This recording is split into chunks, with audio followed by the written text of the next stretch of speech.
da pandemia do coronavírus, o IFNMG do campus Araçuaí resolveu criar o projeto ANEM Enem, porque existe uma grande preocupação com a saúde mental dos adolescentes. O nosso objetivo é informar e levar conhecimento para você, aí de casa, que está nos ouvindo. Para o nosso último episódio, trouxemos o tema Práticas Integrativas aliadas ao tratamento médico na saúde mental dos estudantes, para ser debatido com a psicopedagoga clínica e terapeuta da prática integrativa Reiki Usui de Cura Natura e Reiki Karuna, a Priscila Vieira.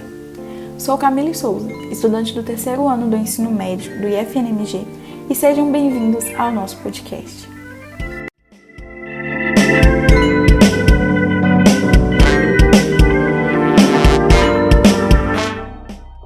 Olá, Priscila!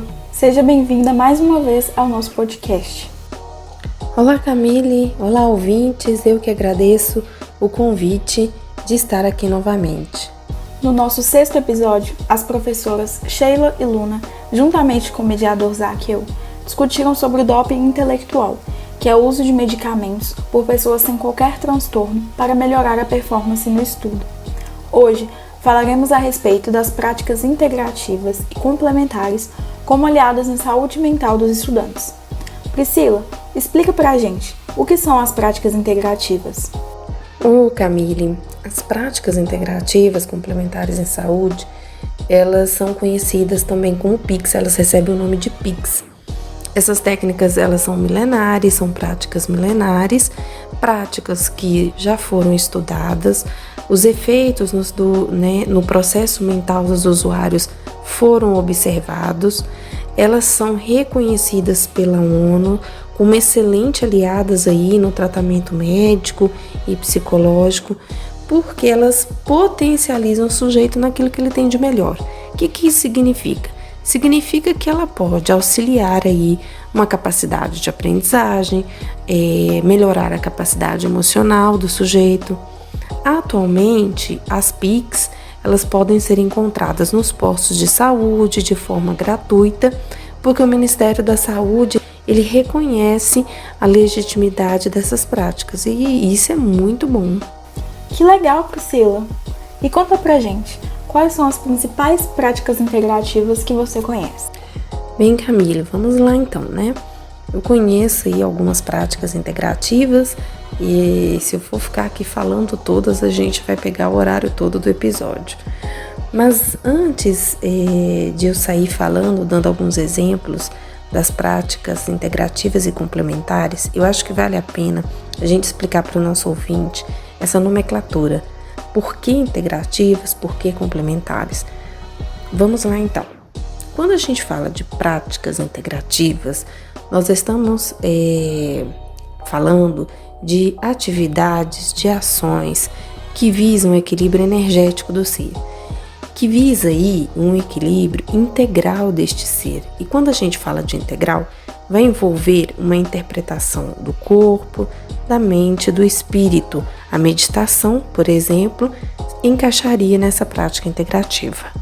Quando a gente fala de complementares, que também auxiliam aí, que são grandes aliadas no processo nos tratamentos, elas são atividades que buscam aí um melhor funcionamento do corpo, um melhor equilíbrio do corpo, como a fitoterapia, como a apiterapia, que é uma terapia baseada em produtos derivados da abelha.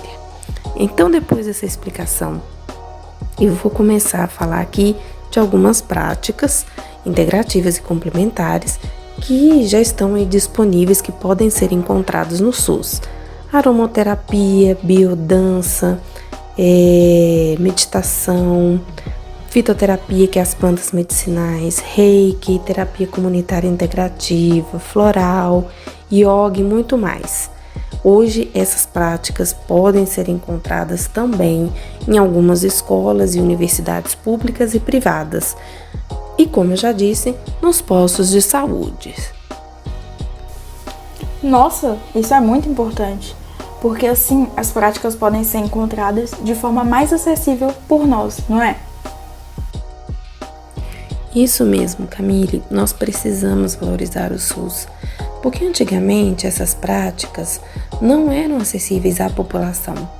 Nem todo mundo tinha acesso. Por quê? Porque o valor cobrado pelos terapeutas eram valores mais altos, então somente uma parcela da população conseguia usufruir dos benefícios. Agora não, a gente consegue encontrá-las nos postos de saúde. Priscila, eu tenho uma curiosidade. Como essas práticas ganharam destaque aqui no Brasil? Super importante, Camila, a gente falar um pouquinho como é que essas práticas, né, ganharam destaque aqui no Brasil, falar um pouquinho da história delas, principalmente porque é muito recente aqui no nosso país, as práticas integrativas. No final da década de 1970, ocorreu aí algumas discussões sobre as práticas integrativas e essas discussões elas só aconteceram após uma declaração chamada Alma Ata.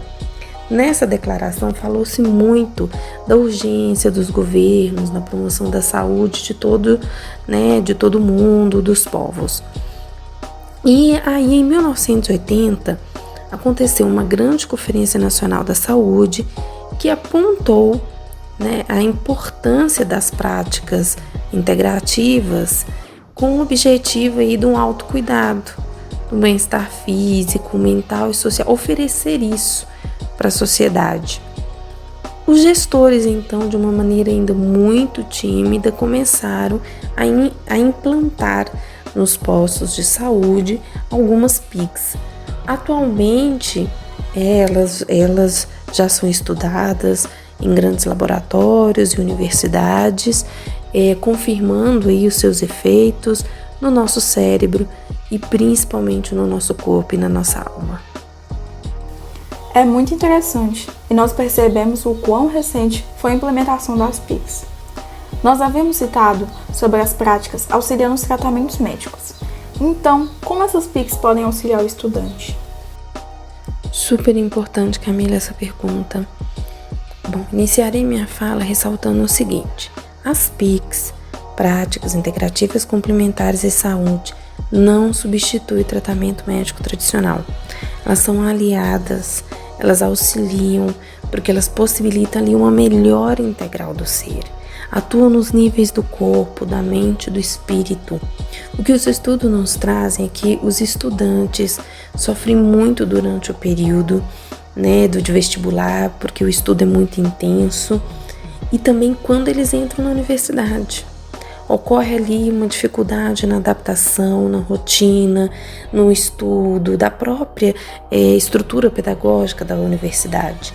Esses momentos geram ali fragilidades emocionais no estudante, que acabam ocasionando ansiedade, dores de cabeça. As PICs, elas auxiliarão a diminuir esses efeitos. Realmente, os medicamentos são essenciais nos tratamentos, mas existe alguma prática que pode substituí-los no tratamento da ansiedade? Por exemplo, a meditação? Olha, o que posso afirmar, Camila, é que as PICs, elas são aliadas. Elas auxiliam no tratamento da ansiedade.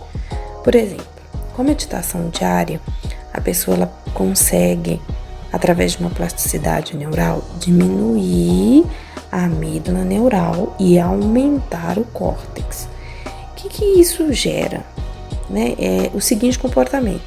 A pessoa, então, ela passa a ter, diminuir, quer dizer, as suas reações impulsivas e aumenta a sua ação reflexiva.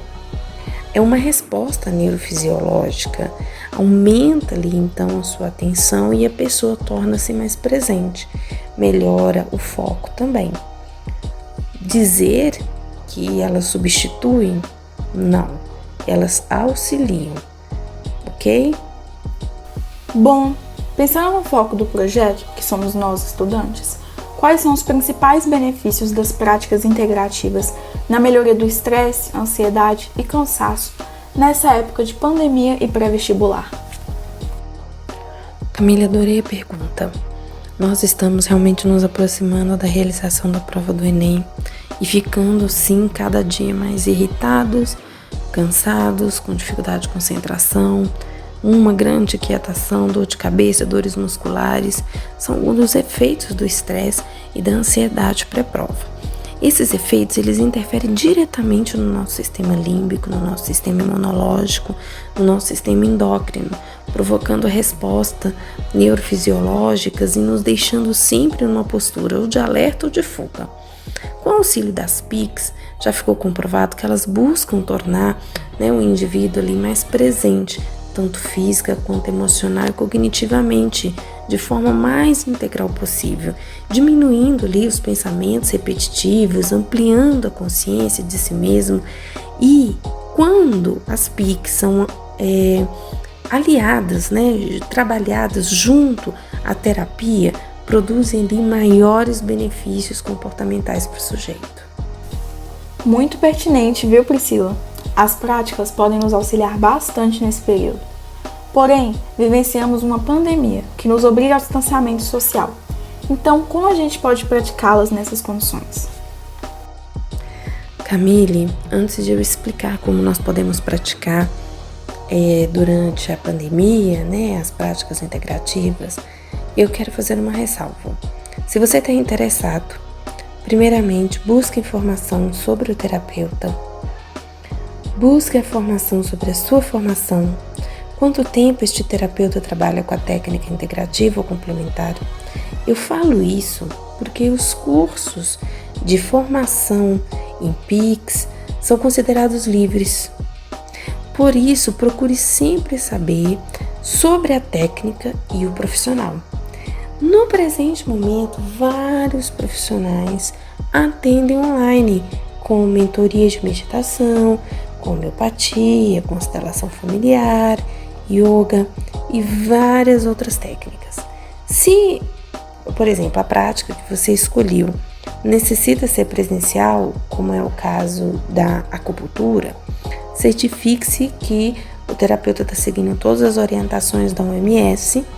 E outra dica importante: se você faz algum acompanhamento médico ou psicológico, compartilhe com seu médico ou com o seu psicólogo a sua intenção de iniciar uma prática integrativa complementar. Ótimas dicas, Priscila. Esse cuidado de conversar com o seu médico é essencial para evitar até mesmo problemas futuros. Para ser sincera, antes da nossa conversa, eu não fazia ideia da importância das práticas integrativas, especialmente para nós estudantes. Elas são fundamentais, inclusive me despertou uma curiosidade para procurar uma delas e começarei escutando novamente o nosso segundo episódio sobre técnicas de relaxamento. Excelente, Camille! Lá vocês ouvintes encontrarão uma vivência e meditação que preparamos para o episódio. Pratique e depois nos conte no Instagram como foi realizá-lo. Caso você queira conhecer mais sobre meditação, eu recomendo. Tchau! E foi um prazer construir com toda a equipe o nosso projeto ANEM.